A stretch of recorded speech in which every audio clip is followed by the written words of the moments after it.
I'd like to share with us a little bit this evening, as I have in the past, a brief rundown of look back at some history.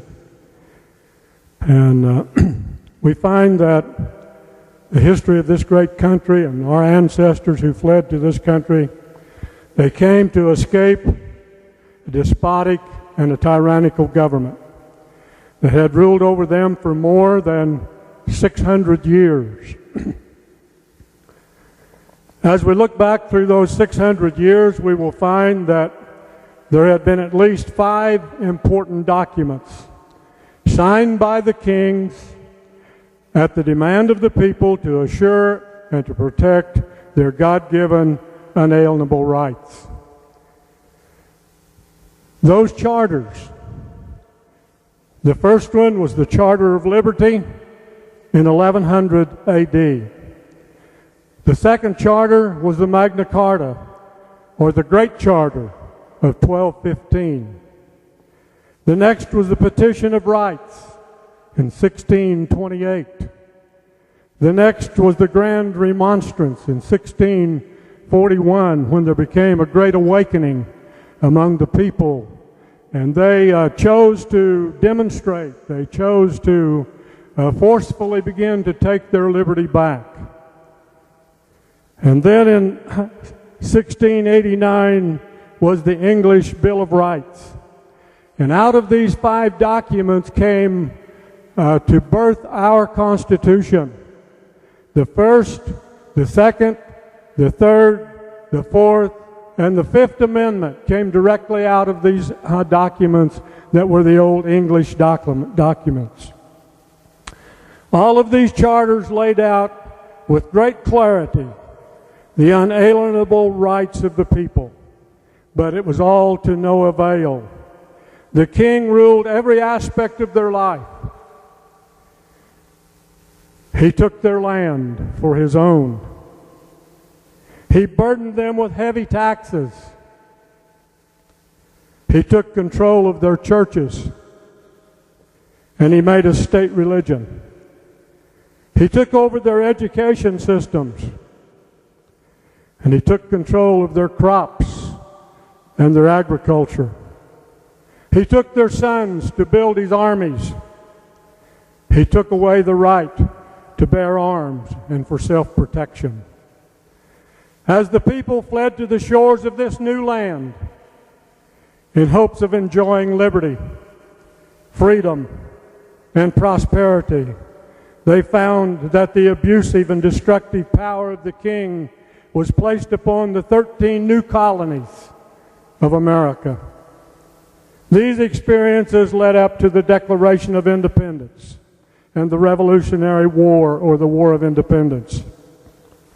The war took the lives of thousands of patriots, men who loved liberty, men who would pledge their lives to fight for the posterity, for their families, and for the good of the people. It led up to the Declaration of Independence that was adopted on July 4th, 1776. I would like to read the grievances that they brought to the king as they chose to separate, and they chose to be independent and separate from the rule of the king. First, I'd like to read the very first of the paragraph of the Declaration of Independence. Starts like this: when in the course of human events it becomes necessary for one people to dissolve the political bands which have connected them with another, to assume among the powers of the earth, to separate an equal station to which the laws of nature and nature's God entitles them, a decent respect to the opinions of mankind requires that they should declare the causes which impel them to the separation. This they did. They spoke very clearly and very profoundly of those things in which that they desired to bring to his attention, that they would no longer be under his rule. I don't want to read it all, but I'd like to go down and pick up part of the grievances that they brought. And it says he has refused his assent to laws, the most wholesome and necessary for the public good. He has forbidden his governors to pass laws of immediate and pressing importance, unless suspended in their operation till his assent should be obtained. And when so suspended, he has utterly neglected to attend to them. He has refused to pass other laws for the accommodation of large districts of people, unless those people would relinquish the right of their representation in the legislature, a right inestimable to them and formidable to tyrants only. He has called together legislative bodies at places unusual, uncomfortable, and distant from the depository of their public records for the sole purpose of fatiguing them into compliance with his measures. He has dissolved representative houses repeatedly for opposing his manly firmness, his invasion on the rights of the people. He has refused for a long time, after such disillusions, to cause others to be elected, whereby the legislative powers, incapable of annihilation, have returned to the people at large for their exercise, the state remaining in the meantime exposed to all dangers of invasion from without and convulsions from within. He has obstructed the administration of justice by refusing his assent to the laws for establishing judiciary powers. He has made judges dependent on his own will alone for the tenure of their offices and the amount and the payment of their salaries. He has erected a multitude of new offices and sent hither swarms of officers to harass our people and to eat up their substance. He has kept among us in times of peace standing armies without the consent of our legislators. He has affected to render the military independent and superior to the civil power. He has combined with others to subject us to the jurisdiction foreign to our Constitution and unacknowledged by our laws, giving his assent to their acts of pretended legislation, for quartering large bodies of armed troops among us, for protecting them by mock trial for punishment for any murders which they should commit on the inhabitants of these states, for cutting off our trade with all the parts of the world, for imposing taxes on us without our consent, for depriving us in many cases of the benefits of a trial by jury, for transporting us beyond the seas to be tried for pretended offenses, for abolishing the free system of the English laws in the neighboring province, establishing therein an arbitrary government,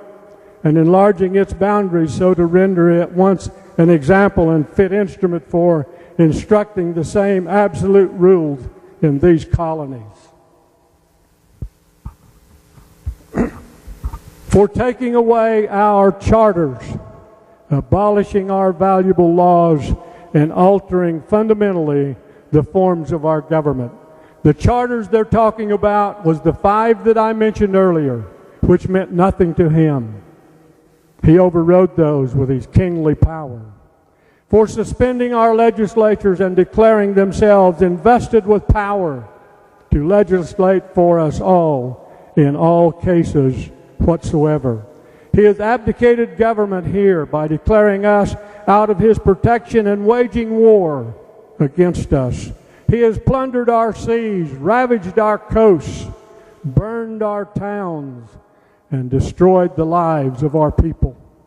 He is at this time transporting large armies of foreign mercenaries to complete the works of death, desolation, and tyranny, already begun with circumstances of cruelty and perfidy, scarcely paralleled in the most barbarous ages, and totally unworthy to head a civilized nation.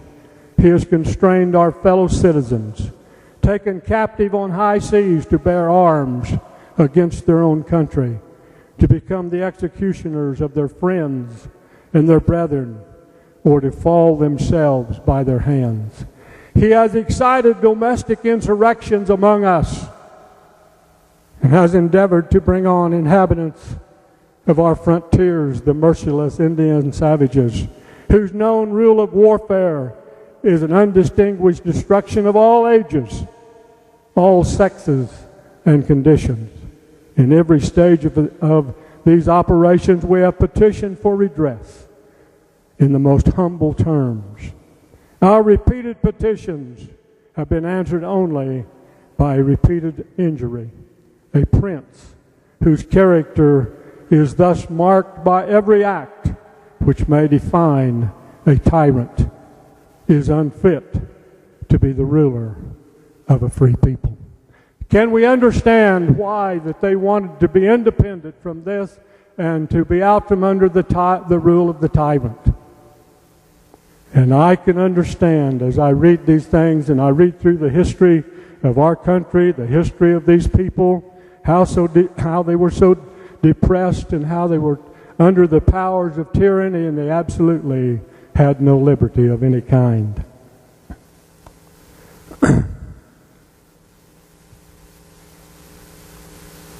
After the Declaration of Independence was signed, we drafted the Articles of Confederation in 1777, and it was ratified in 1781. And then later, in 1787, the Constitution was drafted and was ratified in 1788. I'd like to share with us the thought this evening that the purpose of the Constitution was to govern the government. It put the restraints on government. And that's why we have the three different branches in our government today, was for checks and balances, in which the king knew nothing about checks and balances. He was the ruler. He was the tyrant. He did as he would and as he pleased. And so through the study of history, our forefathers had studied all of the ancient governments, and they detected what was good and what was right and what was honorable. And they tried to do the very best they could, I believe, in finding a government that would bring forth liberty for the people. And they drafted our Constitution in 1787. And so the Constitution gave the very delegated powers to the federal government, and it made it very clear as to what their delegated powers would be. The rest was yet given to the people and to the states. And yet the people felt that they needed a greater protection for their rights. And so they said, we have got to have a Bill of Rights. And many of those of our forefathers who signed the ratification of the Constitution would not sign unless they were promised or guaranteed a Bill of Rights. And so, therefore, in 1789 came the Bill of Rights, which we know today as the first 10 amendments of our Constitution. I want to share at least a few of those with us here this evening and allow us to examine and see where we are in our country today. The First Amendment, which perhaps all of us are acquainted with, it starts like this: Congress shall make no law respecting an establishment of religion or prohibiting the free exercise thereof, or abridging the freedom of speech, or of the press, or the right of the people to peaceably assemble, or to petition the government for redress of grievances.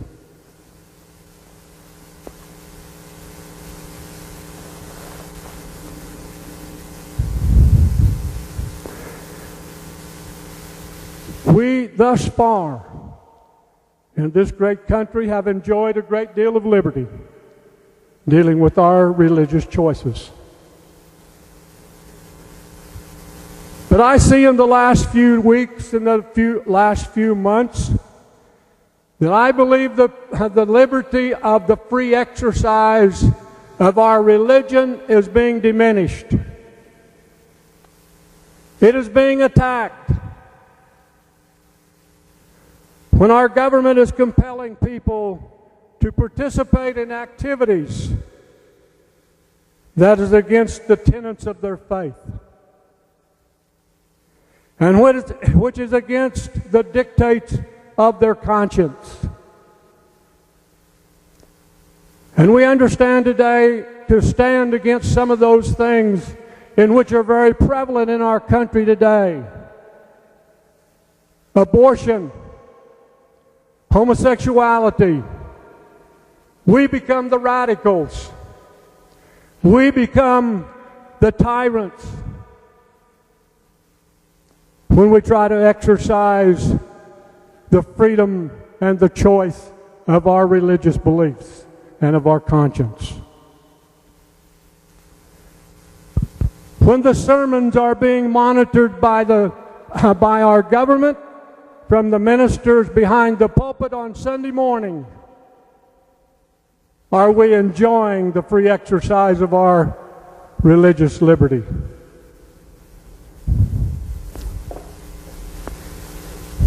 And these things are happening. The Second Amendment.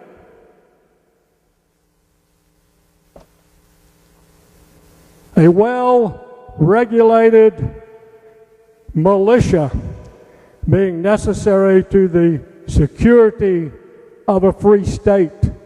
The right of the people to keep and to bear arms shall not be infringed. First of all, I'd like to deal with what is a militia. By dictionary reference today, in the Webster's Dictionary, it tells us that a militia is an army of citizens that is not part of any other branch of the armed forces. It'll also tell you in the dictionary today that a militia was and still is all of the males of an able body between the ages of 18 and 45 years of age. Well-regulated, meaning well-trained, well-prepared, understanding who their enemy is.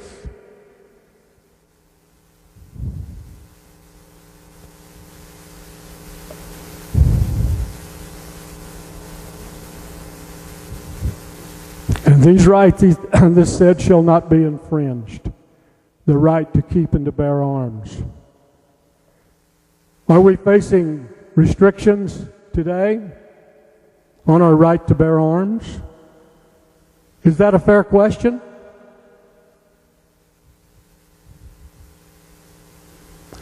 Could we say that an infraction or an infringement would be when they would tell you what caliber of rifle you can carry?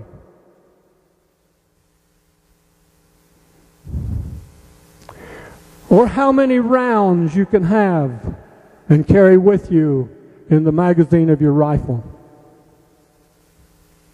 or your handgun?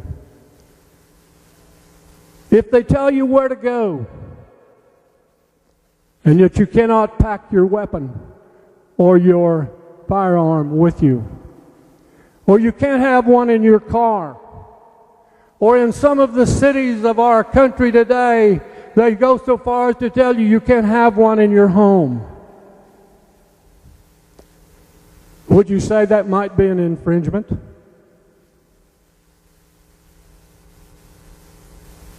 I'm asking the questions.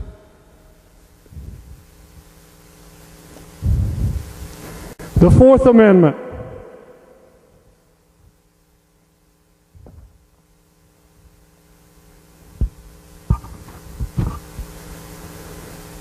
The right of the people to be secure in their persons, houses, papers, and effects against unreasonable searches and seizures shall not be violated, and no warrant shall be issued but upon the probable cause, supported by oath of affirmation and particularly describing the place to be searched and the persons or things to be seized. Have you ever heard of no-knock warrants? When they make a drug raid today? When they're called for domestic violence? I think there's been some pretty terrible things that's happened when police have forced their way in with no-knock warrants.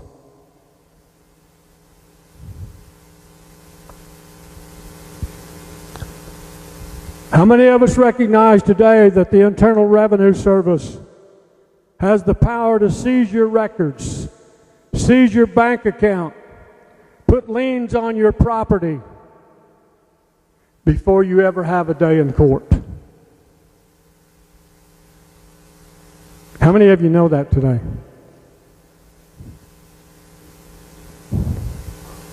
Do you know that there's men in our own county wearing badges and guns that will come on your property, your private property, without a warrant, without probable cause, and without your permission? They ask no questions. They come on your property. I've experienced that very thing myself. They just come to see what you're doing, to see if possibly you might be doing something illegal. Do you think that might be an infringement of our rights and the protection of our private property?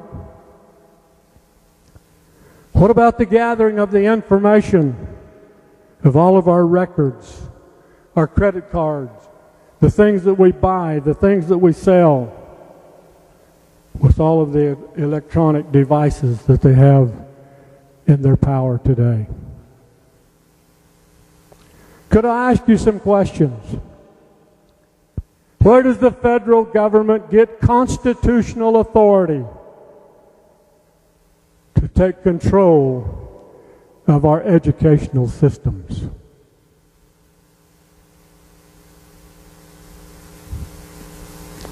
Where do they get constitutional authority to control your health care?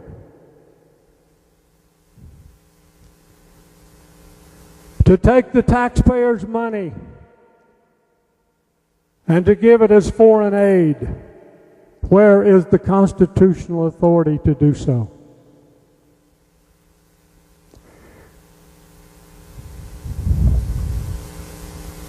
Where do they get the authority to go to war without a declaration of war signed by Congress? Or to take control of our local police forces, as they are doing in many cities today? Where do they get constitutional authority to control private land, to protect some endangered species? Where do they get the constitutional authority to bring the people of the United States under the jurisdiction of foreign powers and foreign authority, meaning the United Nations, and binding their rules and their regulations and their laws upon our country? When we do that, people, we've lost our sovereignty. We've lost our liberty. And I believe these things are happening at arm's length today. Where is the authority, the constitutional authority, to charge private enterprises and companies a surcharge, meaning an excessive tax on their goods and their services and their production, and to give it away to other private enterprises in the form of federal grants. Where do they get that constitutional authority?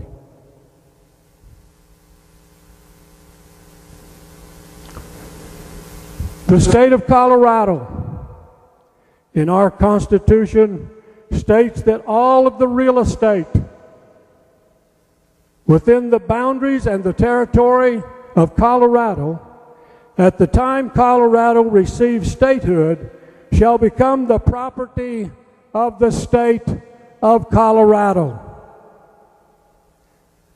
And now, the federal government lays claim to more than 60% of the land in the state of Colorado and lays claim to our natural resources, both on the land and under the land.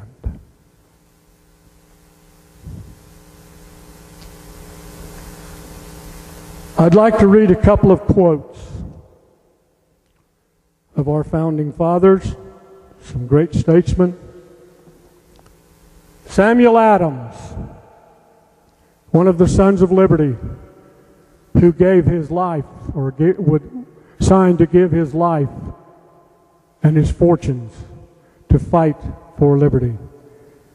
And he says like this: if we love wealth better than liberty, the tranquility of servitude better than the animating contest of freedom, go home from us in peace. We ask not your counsel or your arms. Crouch down and lick the hands those who feed you. May your chains set lightly upon you. May prosperity forget. May our posterity forget that we were once countrymen. Winston Churchill: if you will not fight for the right when you can easily win without bloodshed, if you will not fight when your victory will be sure and not so costly, you may come to the moment when you will have to fight with all the odds against you and only a precarious chance of survival. There may be a worse case. You may have to fight when there is no chance of victory, because it is better to perish than to live as slaves. May I remind us that liberty is lost. That liberty lost is tyranny, despotism, and slavery in exchange. Thank you. Deb. You said people came here for liberty, and you're talking about liberty. Do you think it's possible that as America we took liberty like with freedom, and we forget the definition of liberty? Absolutely. Absolutely. Is the action of government coercion. Is that correct? Right. Liberty is the freedom or the opportunity to follow your God-given unalienable rights without coercion or interference. God-given rights. We must understand that government does not give us our rights. They come from God.